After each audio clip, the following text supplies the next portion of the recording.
Boom, ladies and gentlemen, my name is Judah Hoover, and that guy right over there is Josh Weidman. I just switched us so that we are right underneath our contact information. See, I'm a real estate investor, and I'm also a realtor. I'd love to work with you on buying and selling real estate. Josh over there is a hard money lender and a real estate investor, and he is an awesome person to talk to whenever it comes to buying and selling real estate and you're looking for hard money. I say you should use a hard money lender, even if you have the $200,000 cash in the bank to take the deal down, because you never know if it's going to go a little bit sideways or anything like that. You're going to need to draw from your cash. It's better to have a hard money lender and not need a hard money lender than to need a hard money lender and not have a hard money lender. We come to you with the Build and Grow with Real Estate show, where we talk about how do we buy real estate and how do we work in the real estate arena to give us an edge to help us learn how to be bigger, better, faster, more investors. We were talking with Johnsy about that just yesterday, who took his project management background, his maintenance background, his commercial and residential property management background, and has used all of those skills over the course of his career to amass quite an empire of investment properties. And now he didn't really say it on the air, but I know from talking to him other times, he works about 20 hours a week as a real estate investor, and all of his stuff is hyper-focused in Lancaster City, and he absolutely loves it. But today, we're coming to you with the news of the week here on the Build and Grow with Real Estate show. We've got some really big news stories that we're going to tackle. We're going to talk about what they mean. So we don't talk about COVID shots. We don't talk about election recounts. We don't talk about what Kardashian is sleeping with what other Kardashian. What we talk about, unless Elon Musk is involved. Oh, well, I wasn't even going to say that. Unless it has to do with real estate, right? Unless it has to do with real estate. Yes, okay. Absolutely. So, and that's important, because the news stories we do, we don't say, okay, how do we relate this big news story to real estate? We say, does it relate to real estate or not? And then do we or don't we talk about it? So we're not always looking for a real estate angle. If there's a real estate angle there, then we'll talk about it. So Josh, without any further ado, bring us the news of the week, my friend. All right. Okay. So, first news item of the day: a federal judge ruled on Wednesday that the federal eviction ban and federal foreclosure ban that's been in place through the CDC since when? Last August, September, something like that, Judah? Something like that. Yeah. No, yeah. I mean. There's been some extension. It's been a long time. I think it was in effect through other means before that, and then the CDCs came in effect then. That's right. So anyway, long story short, for almost 9 months, maybe a year, there's been a moratorium on evictions. And because that moratorium is now over or is coming to an end here on May 30th, all this time we've had a lot of people trying to fight this and trying to get their rights back to be able to get their tenants out.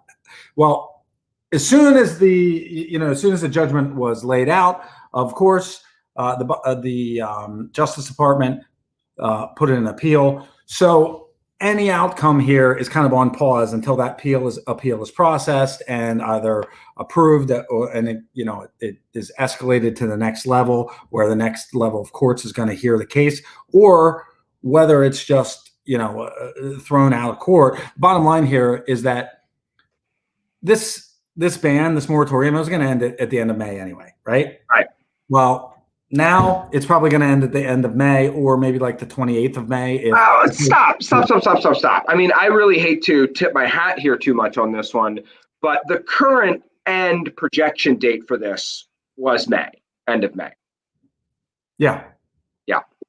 Right. So exactly. I mean, that doesn't mean that they were going to extend it on May 30th at midnight and a half. Like, let's be honest about how, I don't know if you've been paying attention to the same COVID I've been paying attention to, but sometimes the early guidelines they give us and early timelines they give us don't mean a damn. I don't know if that's been a pattern you've picked up on. Yeah, we just kick the can down the road a little bit Right. farther. Right. But Sometimes here's the bottom line. At this point, with the courts involved, with this ruling, it looks like we're going to have an end at some point, right? right. That's it.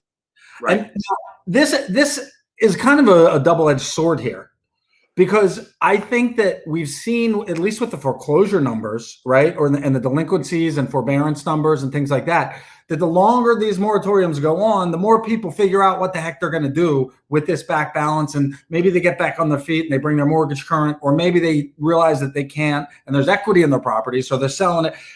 I think that, I mean, actually, Judah, you would be a better person to talk on this because you're right in the midst of it with Slate House Group. What have you seen with some of the tenants that were having trouble with backgrounds? Are some of these coming current? Are they working things out, or is this something that's just dragging? You're either paying your rent continually, and you are a good tenant, and you are still paying your rent, or you are not even making any attempts at all whatsoever, and entitlement has set in, and you think that you're one of those people holding that sign right there, evictions equal death, and therefore you're not even paying the rent. So it's always nice when in a political discussion, the two sides can be so reasonable and even-handed, and don't make hyperbolic statements such as evictions equal death. Isn't that great? I mean, I love how open-minded even just saying that sounds. Listen, I'm not even going to comment on it. That's a whole rabbit hole. Like, I think that's become the whole discourse of our nation right now. Right. On every single topic. You're either the devil or you are the risen Christ. Like, there's nothing in the middle. And it's really been, it's really frustrating to try to have conversations with people about any topic anymore, unless they agree Josh, with you. And here's the biggest problem. Like, I mean, for me, on my side, one of the ways that I find out where the truth and the crazy is on my side of the political debate, or religious debate, or COVID debate, or like whatever, is listening to worthy opposition on the other side. Yeah. And you use the worthy opposition on the other side to kind of prune your debate and prune your thinking and and where you fall down on something. And right now, nobody will engage the other side. Therefore, the conspiracy kooks on both sides are actually winning the day, and it's very frustrating. Well, okay, so I had a great conversation about a month ago with Jason Balin, who is one of the founders of Hard Money Bankers down in Maryland. And during our discussion, we started talking a little bit about politics. And there are plenty of topics that we don't agree on. Right. But there's one thing that we do agree on. Like, I like the guy. I trust him. He seems like a really good dude that, I've known for a long time. So when he brings up a topic and his take on it is completely opposite mine, I know that, like, I'm missing some of the story, because he's not an evil dude, and I think it's so important to have those kind of discussions with friends about hard topics, especially when people don't agree with you, because it's like, man, I might actually learn something here. Right. Yeah. Enough of that rabbit hole. Anyway. So yeah, I mean, it could be some good news here with the eviction. So there was an eviction moratorium.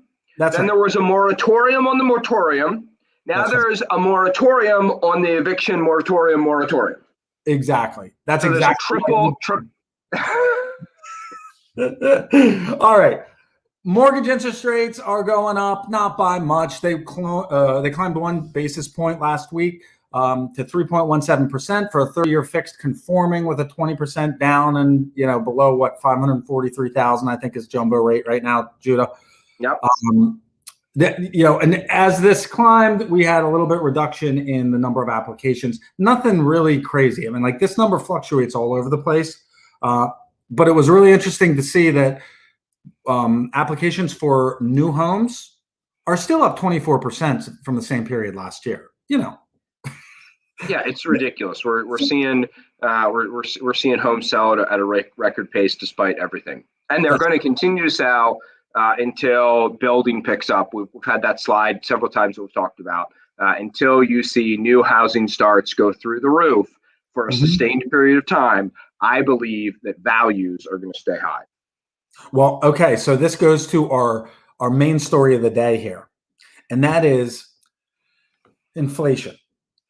So you and I have talked about this, and even at times with some extended conversation here. But I think that it's really time to look at inflation and realize that it's already happened, and we're just starting to see some of the effects of it. So the published annual inflation rate in the United States for the period from April 1st, 2020 through March 31st, 2021 was 2.6%. Okay. That's the published rate.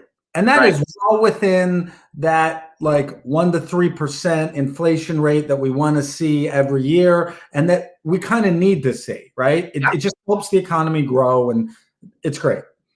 That's an increase of just under 1%, 0.9% from the same period between 2019 and 2020.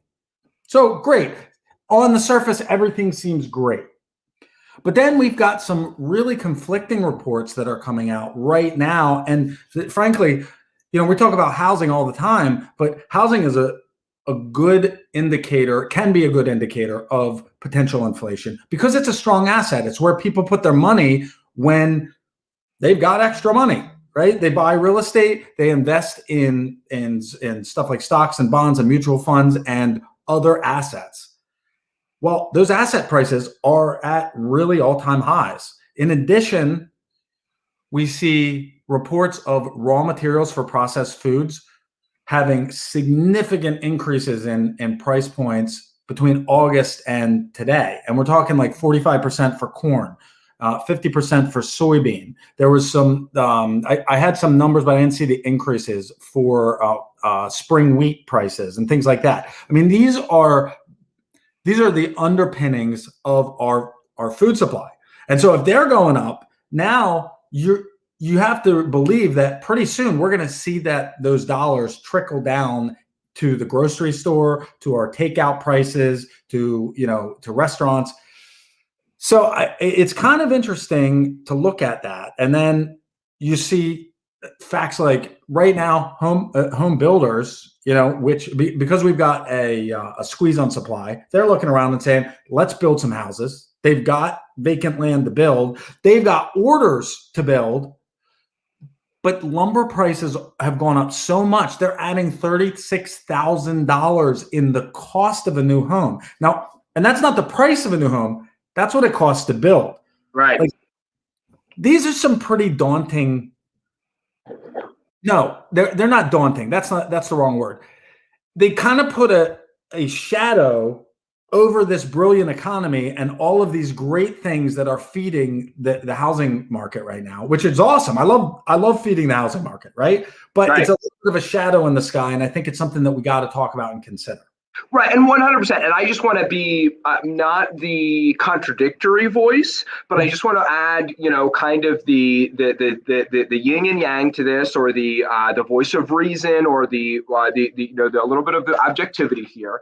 So, come from a farming background, and every farmer every year decides what they're going to plant, right? I mean, that's not true. Some farmers have contracts on their cropland that they have to produce this or can't produce that or whatever. But by and large, every farmer every year decides what they're going to produce, and because of that, when the prices they decide what they're going to produce based on what prices are, and so when the price of soybeans go up like this, believe me, more farmers during the next rotation are going to be planting soybeans than would have otherwise. Mm-hmm. And so there's going to be more supply on there, which is going to bring some of those prices down. So the other thing that can sometimes cause problems here is, soybeans is a global commodity, and it's grown all over the world. And remember, we just had a ship stuck in a canal for 2 weeks or for a week, but really, it's not just a week that it was stuck in that canal. It takes, 4 to 5 to 6 weeks, even just to get things back to some semblance of normalcy. So I think that some of this might be short-term blips or trends. This is a very important point. It's a very important point. When people talk about inflation, they talk about core inflation or inflation. And when you talk, the reason you talk about core inflation is because you strip out energy prices and food prices. And I used to say, oh, that's the government monkeying with numbers. I can't believe they do that. And then I looked at what actually happens. And if you look at the two charts that go side by side, for whatever reason, if you leave in energy prices and food prices, there's sometimes short-term wild spikes up or down that don't actually move the needle too much on core inflation. And so you can always pull out individual things. And I'm not saying that inflation isn't coming. I'm not saying we don't have to be concerned about this. I'm just saying don't panic. Do you remember what, because the other thing is we could just as easily look at things that the prices have gone down on. You know, I just paid, let me say one more story. I just paid $800 for a laptop last year, right? Really great, awesome laptop. I remember buying a Gateway computer for $2,500 in $1999. Like the equivalent of like 5 or 6 or 7 grand today. It didn't do half as good of it. And also, even if you like I bought a baseline computer for that, and I bought a pretty nice laptop. You know what I mean? Like, so like when you adjust, it almost is like a $10,000 or $15,000 purchase decision versus an $800 purchase decision. So the price of stuff comes down too. This banter, it's almost like we're playing poker, and I have 4 aces in my hand, and you got 3 kings. You have 3 kings, right? And you're like, well, you're wrong about this because blah, blah, blah, blah, blah. Because just yesterday, our buddy and Elon Musk, the greatest investor in the world, right, came out to talk about what he thinks about inflation. Yeah. And his was much less of an analytical and numbers diving comment. It was more based on what oh my goodness. Of course, I off the top of my head, I can't remember the name of the company. Jeez, what's wrong with me? Berkshire Hathaway. Thank you. So Berkshire Hathaway, they're talking about his company, Berkshire Hathaway, and he starts digging in. He says, listen, we're seeing substantial inflation. We're getting bills for stuff that are a lot higher than what they had been just a few months ago, and we're paying them. And we're passing those costs along to our clients, and they're paying those bills. And he's like, across the board, everything's going up. And he says steel, and I'm not, you can read the quote. You can read the quote up here. But that's essentially the crux of his argument. It's like, and that's kind of how I feel, because I don't disagree with you. You're right. The commodity prices for, the raw materials for food and even for lumber. And I mean, you can explain a lot of these things away because we had a shutdown for a good period of time. Right. But when you combine these things with $8 trillion of additional capital or $6 trillion of additional capital that's dumped into the economy, there's going to be an effect. And we're seeing it in housing. We're seeing it in the stock market. We're seeing it in crypto. We're seeing it in every type of investment. We're also starting to see it, I think, trickling down into, consumer goods. And that's really, I think, where this can become a concern. But I'm not ringing the bell and saying, oh my goodness, the dollar's going to zero and it's the end of the world. What I'm saying is there's inflation happening. It's a fact. You look around and it's happening. Let's not pretend it's not. Let's not just say, oh, it's going to be 2.5% or 2.8% or whatever the heck it is next year. If we know it's happening, then what the heck do we do with it? If you're poised in the right place for inflation, it's not going to hurt you. Your assets are going to become more valuable. You're going to make more money. And that's really, I guess, where I wanted to go with the conversation is like, yeah, these things happen. Inflation happens. Housing prices go up and down. If you know what is going to happen next, or you can have the data that seems to point to the next step, you can make decisions for your portfolio and for your investments. So let's take a look at that. All right. This is what my predictions look like. All right. So let's talk about what this means. Okay. Right. There's positive and negative impacts. And you talked about some of them. And I think like the biggest negative impact that I see is that everything's going to go up in cost, right? I mean, Yeah. and your cash goes to zero. Right. Right. But the benefits here, if you're an investor, the biggest one is that, or the biggest one goes hand in hand with the second one. Your debt obligation actually goes down as Correct. a percentage of your income. Why the government wants there to be inflation is because they can inflate. They want to slowly inflate away our national debt, so that they not because they're good stewards, but because they want to run right back up the debt again with and making new promises to new voters. Don't be fooled, dear listeners. Yeah, exactly. So essentially, if you look at a single family home, right? You say you buy a rental property, you pay $100,000 for it, and when you buy it, the tenant only pays $850 a month. That's a really, it's not a great play, unless it's got a great location or some other thing. But what we're talking about here is the value of that property going from 100,000 to maybe 150. And guess what else is going to happen? The rent's going to go from $850 to $1,200. And now all of a sudden, that $100,000 investment looks pretty doggone good because your cash flow is going up, your debt to value ratio is going down, and your equity is going up. So that asset that was break even, 6 months ago, a year ago, 2 years down the line is an awesome asset. And that typically happens over time with you buy a property for 30 years and you might see that increase at a couple points throughout the life of that asset. What we're talking about is taking that 30 years and maybe smashing it into 10 or 15. And, that's not a bad thing. Right. One of the things you list these other two negatives here, everything becomes more expensive, cash becomes a depreciating asset. The thing you need to remember is when they talk about everything becoming more expensive, one of the things that becomes more expensive is the price of money. And banks who sell money charge money in the vehicle of interest. And so interest rates go up during inflationary cycles. Well, and okay, and this is something that I didn't even touch on the bullet points here, but there's a really big one, and I'm glad you brought this up. One thing that could happen here is that if it appears that inflation is happening, and it becomes, and it's happening at a rate that seems to be out of control, right? Interest rates will rise quickly if that happens. As a result, homes will lose value.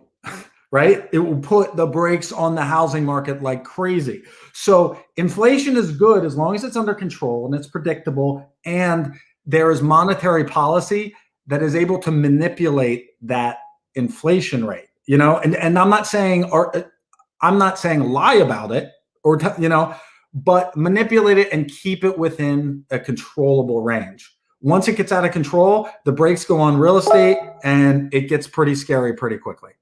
Well, here's what you also need to remember is, so the Fed fights inflation by raising interest, or the Fed has a dual mandate. They need to spark the economy and they need to fight inflation. Most other world Feds, even though they call themselves the central bank or the monetary arm or treasury, whatever, but the Feds of the rest of the world have a singular mandate, and it is to fight inflation. Ours is a dual mandate: spark economic growth and fight inflation. So how they spark economic growth and what they've been doing is printing money and injecting money into the monetary system by giving banks more money to loan, and then also by keeping interest rates low. Well, interest rates can't be much lower than what they are. So when we start to see inflation, we're going to see Fed start to raise interest rates. We're going to see them pull money out of the monetary system, which means that banks aren't going to have much money to lend, which means investors aren't going to have as easy a time going to a bank and getting a loan, which means, do you know what that means, Josh? It means creative financing, baby. That's what that means, which is where I cut my teeth and what I love. It's always a great time to buy real estate. You're just either going to use cash, you're going to use financing, or you're going to use creative financing. It is always an awesome time to buy real estate. Oh, whoops. All right, Judah. Projections, and recommendations. I mean, I think everybody can guess what our recommendations are going to be. Um, if you've been watching the show for any period of time, you know that we are positive on real estate. My projection, and Judy can cut me off and tell me why I'm wrong here, but I'm looking at 3 to 5% inflation for the next couple of years. Yes, it's a little bit higher than that projected 1 to 3, but I think with all of the money in the system, it's going to increase prices, even if it's I think we're going to see pricing increases. I think that because there's so much money, I think that because more wealthy investors are taking a large percentage of these increases in asset gains, they're going to continue to dump that money back into assets. And so you're going to see a disproportionate increase, in my opinion, in the value of assets themselves. I think it's going to be maybe 5 to even 10% increases in those pricing. And I don't know that real estate is necessarily one of those, but I think that you'll continue to see increases in Bitcoin. You'll continue to see increases in specific stocks in the stock market, even when the revenues and things don't seem to support it. Because I think that with inflation, investors are going to have more money. And I think that we're going to see significant increases in some commodities, specifically stuff like lumber, where today the shortage is mainly a result of the supply chain interruptions. Well, this gives the suppliers and the retailers a chance to bump the prices up, and it changes our threshold for price sensitivity. Where we were paying $250 for a 2x4 a year ago, now we're paying $8. A sheet of plywood that was $15 a year ago, now it's $50. You look at that, and the first time you see it, it's like, man, that's terrible. But as those supply chains are restored, I think that those prices will come back down. But I certainly don't think we'll ever see a $250 2x4 again. I think it's going to be closer to $5 or $7, or something that's lower than today's price, but still higher than what we were paying before. And because of that, I think that you're going to see a swell in pricing. My recommendations are, number one, buy cash flowing real estate, whether that's creative financing, whether that is simply traditional means. I think that if you buy today, you're going to continue to see increases in property values for the foreseeable future. I don't see a reason, unless inflation goes crazy and interest rates drop significantly really quickly, I don't see a downside in the real estate market. Second, if you are not, if you are maxed out in real estate or for some reason aren't interested, pursue income producing assets. Small businesses are a great place to put your money. The economy is roaring right now, and there are really great things happening. I hear Judah's back. Hey, man. Yeah, nothing like bragging on a new. What's that? Nothing like bragging on a new laptop only to have it crash in the middle of the show. That's what you get for buying a $700 laptop. My goodness. The biggest recommendation, and I think the biggest takeaway from this inflation, is that you have to be smart with the dollars you spend, and doing things like doing smart construction on a rental property to make that property the most functional for today's use. Like if you're going to put the money in, and it's a difference between spending $45,000 or $60,000, maybe you spend $50,000 and get the most bang for your buck. Use products that look really great, have good sustainability, but aren't terribly expensive. Things that are going to stand up over time and are going to be great. And then implement technology into your game plan so that you can leverage, let's face it, if the minimum wage went from $7 to $15, right? You're going to have to hire a different type of person or hire less people to do the same amount of work to keep your pricing competitive. And I think that this is a place where you can do some add value or some value add to a transaction by coming up with ways to work smarter and not harder. Yeah. Yeah, That's I it. 100% agree. I'm excited because I think that, I mean, whether it's how we buy real estate through creative means or what we have to do with employees and things like that, all this means is just be flexible, be nimble, be ready to make a change Yes. and make sure that your products and properties stand out. You know, one of the things that I was thinking about kind of as we were talking about this, the upgrades you used to do to a house to make it stand out were granite countertops or a bigger shower or, you know, things like that. Well, now you want to do a smart thermostat and a ring doorbell and things like that.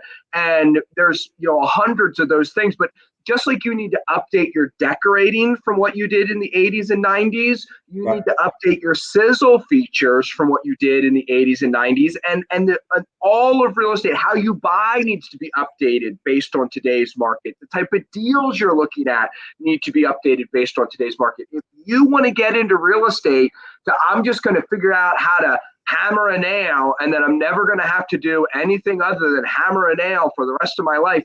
That's not it. What you're using to hammer, the motion you're using to hammer, and the nails you're hammering are always changing. And it can be a fun, great game. But if you're looking for something that's static and boring and predictable, this ain't it. That's right. That's right. We got, well, look, we got some exciting stuff coming in the months and years to come. Thanks, guys, for joining us for today. We really, really appreciate it. It's a great week. Going to have an awesome weekend with some beautiful weather. So enjoy your weekend until we see you next week. Actually, Judah's not going to be here next week. Well, we're gonna see. I'm going to be in Cancun, and the resort might have good enough Wi-Fi that I can still join you. Oh man, calling in from paradise. Yeah. You are committed. You did it from Florida. You know, I just realized that, hey, if Josh can do it from Florida, I got to do one up. I got to go to Cancun. One up me. Okay. All right. That's cool. Awesome. Awesome. All right. So have a great weekend. We'll be back here next week. Until then, go make some money. Have a great weekend. Don't forget to like and share the show. Thanks, guys. We'll see you next week.